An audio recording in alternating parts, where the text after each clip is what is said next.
हमने जो है देखा भी था, वो लड़की बेहोश पड़ी हुई थी। ठीक है, अब ये सीन कैसे हुआ था कि वैन वाला अंकल सुबह उस बच्ची को छोड़ने आया है बेसमेंट में, और उसने सब बच्चियों को भेज दिया और उस बच्ची को कहा है कि आप ना रुके, मैंने आपसे फीस के बारे में बात करनी है। और उसे रोका और गार्ड को बुलाया और ये सब काम मतलब हुए हैं। और जब फिर उसकी चीखों की आवाज़ एक मेल टीचर ने सुनी है, और फिर उसका एक लड़की ने उसको देखा भी था वहाँ पे कि वो बेहोशी की हालत में पड़ी हुई थी और उसकी कंडीशन बहुत ज़्यादा क्रिटिकल लग रही थी। ठीक है, और उसने उसकी वीडियो वगैरह भी बनाई थी। तो उसके बाद उसको एम्बुलेंस मंगवाई गई है और उसको हॉस्पिटल पहुंचाया गया है। ठीक है, ये सब सीन हुआ है। लेकिन पीजीसी वाले और पीजीसी की प्रिंसिपल मिस सादिया, मैं उसको मिस तो नहीं कहूँगी, सादिया उसका नाम है। ठीक है, अब सादिया जवाद नाम है, आई डोंट नो क्या है, लेकिन सादिया उसका नाम है। और वो इस सारे सीन को जो है वो दबा रही है। ठीक है, वो सबको यही कह रही है कि ये फेक न्यूज़ हैं। और एक बच्ची ने ये बात की है कि मेरे पास प्रूफ है, मैं मीडिया में शो करूंगी कि आपके ये जो है आप इस तरह बच्ची के साथ ये रेप हुआ है और आप ये बात छुपा रही हैं, मैं मीडिया तक पहुंचाऊंगी। लेकिन जो हमारी एडवाइजर थी उसने उसका फोन पकड़ के दीवार पे मार। औज़ुबिल्लाहि मिनश्शैतानिर्रजीम बिस्मिल्लाहिर्रहमानिर्रहीम अस्सलामु अलैकुम वरहमतुल्लाहि वबरकातुहू। मैं मोहम्मद यासिर शर्जील उस्मानी अपने channel Sharjeel uncut and uncensored के साथ आपकी खिदमत में हाजिर हूँ। आप लोगों का पजीराई का बहुत बहुत शुक्रिया और आप लोगों से दरख्वास्त है कि चैनल को लाइक करें, शेयर करें, सब्सक्राइब करें और जो है बेल आइकॉन को प्रेस करें और ऑल नोटिफिकेशंस को ऑन करें। और आपसे ये भी इल्तमास है कि जी वीडियो को पूरा देखा करें। वीडियो में बहुत सी ऐसी चीज़ें होती हैं जो मुख्तलिफ़ पॉइंट्स पे होती हैं, तो उसे पूरा देखें। और आजकल जो हम वीडियोस बना रहे हैं, ये जो कुछ पाकिस्तान में मुस्तकबिल में होने जा रहा है उसी सिलसिले में हम तज्जिया कर रहे हैं और बहुत सी खबरें आपको दे रहे हैं। शुरू करते हैं जी आज की वीडियो। आज हम जिस मौजू पर बात करेंगे, आते हैं लाहौर में हालात बड़े कशीदा हैं, स्टूडेंट्स निकले हुए हैं। पंजाब कॉलेज वाला वो वाकया एक बच्ची के साथ कि जी गार्ड ने रेप किया है, तो उस सिलसिले में जो है कल से गवर्नमेंट एक ही बात कहे जा रही है, ये एक औरत की गवर्नमेंट है। और ये मरियम नवाज, हम आपको उसका एक बयान भी दिखाएंगे।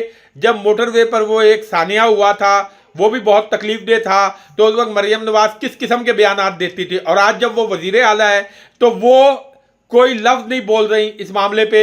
और वो ये सारा कुछ, क्योंकि ये सारा कह रहे हैं जी ये सोशल मीडिया ने खड़ा कर दिया है तूफान। देखें, मैं आपको एक लॉजिकल, मैंने ये वाकया जो है कल से ये एहतजाज शुरू हुआ है, बल्कि 2 दिन हो गए इसे, तो मैंने अब तक इस पर किसी किस्म का कोई वीलॉग या ये नहीं किया, क्योंकि मैं अभी इसके बारे में हकाइक जमा कर रहा था। गवर्नमेंट कह रही है जी ये सारा जो है प्रोपेगेंडा है। उन्होंने लड़की के माँ बाप भी बाप और चचा को भी पेश कर दिया है कि लड़की के साथ ऐसा कोई वाकया नहीं हुआ। दूसरी तरफ मैं आपको इस वीडियो के अंदर कुछ चीज़ें यानी कि क्लिप्स वगैरह कुछ शेयर करूंगा आपसे, जिसमें स्टूडेंट्स वाज़े तौर पे कह रही हैं कि जी ये वाकया हुआ है। तो जहाँ तक हमारे मुल्क में है कि जी किसी से बयान लेना या किसी से बयान दिलवाना, ये तो अब मामूली बात रह गई, इस पर कोई एतबार ही नहीं करता। जो 2 साल से इस मुल्क में बदमाशी चल रही है और जिस तरह लोगों को उठा उठा कर मनपसंद बयानात लिए जा रहे हैं, तो अगर ये वाकया हुआ है या नहीं हुआ अल्लाह बेहतर जानता है। लेकिन अगर ये वाकया हुआ भी है तो ये कोई ऐसी मुश्किल बात नहीं है कि उस लड़की के बाप और चचा को पेश करके उनसे अपनी मर्जी का बयान दिलवा दिया जाए। फिर एक और लड़की की खुदकुशी का मामला उठा, तो उसके भी जो है यानी कि जो है बाप ने एक दरख्वास्त दी, वो दरख्वास्त भी पता लग रही है कि जी मैं किसी पर जो है सबने, पुलिस ने बड़ा ताउन किया और इसमें किसी का कोई कसूर नहीं है, कि वो दरख्वास्त भी इसी तरह लिखवाई गई है।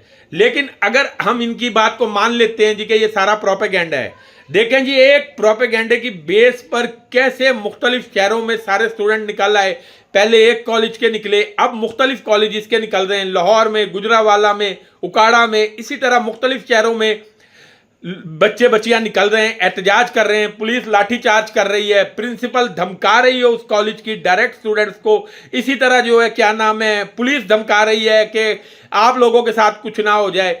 ये चीज अगर फर्ज करें ऐसा कोई वाकया नहीं हुआ, तो क्या आप कुछ अरसे बाद इसे भी पीटीआई के खाते में डाल देंगे कि जी ये सारा भी पीटीआई ने करवाया और पीटीआई ने जो है लोगों को उकसाया और स्टूडेंट्स को निकाला?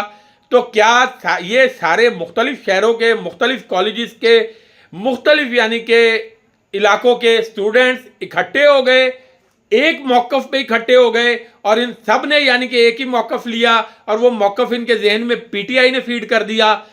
जो मुस्तकबिल नजर आ रहा है, देखें इससे पहले बहावलपुर यूनिवर्सिटी में जो कुछ हुआ और उसके बाद उस वाकये पर भी, क्योंकि वहां पर भी 72 लोग शामिल थे, पर्दा डाल दिया गया। इसी तरह हमारे मुल्क में जो भी ऐसे वाकयात होते हैं उसके बाद किसी भी वाकये पर कुछ अरसा यानी कि जो एहतजाज और ये सब कुछ होता है, लेकिन फिर किसी भी बासर शख्स को ना पकड़ा जाता है ना सजा दी जाती है। ये हमारी रिवायत है और यही हमारे मुल्क में अंधा कानून चल रहा है। और जिस तरह औरतों पर जुल्म हो रहे हैं, बच्चियों को सड़कों पर घसीटा जा रहा है, इसी तरह एक जो है कराची में एहतजाज के दौरान जिस तरह एक लड़की को जो बाहर से पढ़ के आई, गालिबन रुमैसा नाम, उस माँ के बेटे की पुलिस ने घसीटा, जिस माँ ने हमेशा औरतों के हकूक की बात की और जिस माँ ने राना सनाउल्लाह को अपनी पार्टी से सिर्फ औरतों के बारे में, मरियम नवाज के बारे में गलत जबान इस्तेमाल करने पर निकाल दिया, उस माँ का बेटा आज अपनी पुलिस से लड़कियों को घिसटवाता फिर रहा है। तो डूब मरने का मुकाम है पीपल्स पार्टी के लिए, बिलावल के लिए, कि वो किस माँ का और किस नाना का नवासा है, किस माँ का बेटा है और उसके बाद वो ये हरकतें कर रहा है।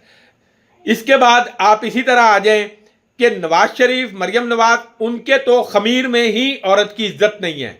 नवाज शरीफ खुद बेटी के बाप है, लेकिन उसने सारी उम्र कभी किसी की इज्जत की नहीं औरत की। वो मरियम नवाज, नुसरत भुट्टो और बेनजीर भुट्टो के बारे में क्या गौल फौल नहीं बकते रहे, तो उन लोगों से तो कोई बईद ही नहीं। लेकिन हाँ, बिलावल से इन हरकतों की तवक्को नहीं थी। जो कुछ बिलावल ने किया वो डूब मरने का मुकाम है।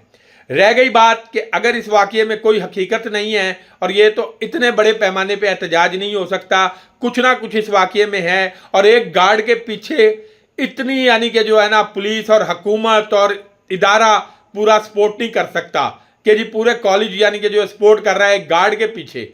यहाँ पे ज़रूर कोई बाअसर शख्सियत शामिल है और जो है क्या नाम है, जिसकी वजह से इस मामले को दबाया जा रहा है। रह गई बात, बांग्लादेश में भी हुकूमत का तख्ता स्टूडेंट्स नहीं उल्टा था। फिरौन बनकर बैठी थी पिछले 15 साल से हसीना वाजिद, और फिर लोगों ने उसका ऐसा धड़न तख्ता किया कि भागे बगैर उसकी जान नहीं छूटी। तो यहाँ पे भी आसार यही लग रहे हैं कि अगर ये लोग अपनी हरकतों से बाज ना आए तो इस दफ़ा वकला के साथ मिलकर ये स्टूडेंट इनका धड़न तख्ता करेंगे और ये हुकूमत भी 31 दिसंबर 2024 से पहले पहले अपने घर जाएगी। जो कुछ इन्होंने बोया है वो ये काट के जाएंगे इंशाल्लाह। जल्द मिलते हैं अगले व्लॉग में। बहुत बहुत शुक्रिया। अल्लाह हाफिज। किसने भेजा आपको? तो भाई आप रुके इधर। डीएसपी है तो उसकी बात सुने।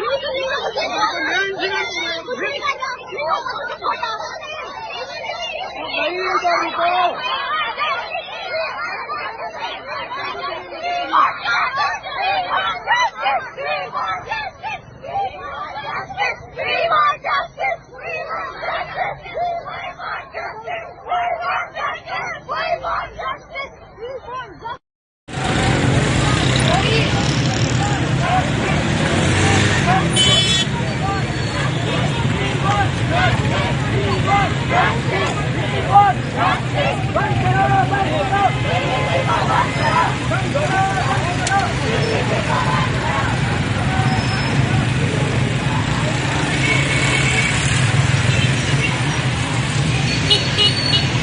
नोए इंसान के बनाए हुए काले कानून, ऐसे कानून से नफरत है, अदावत है मुझे इनसे, हर सांस में तहरीक बगावत है मुझे।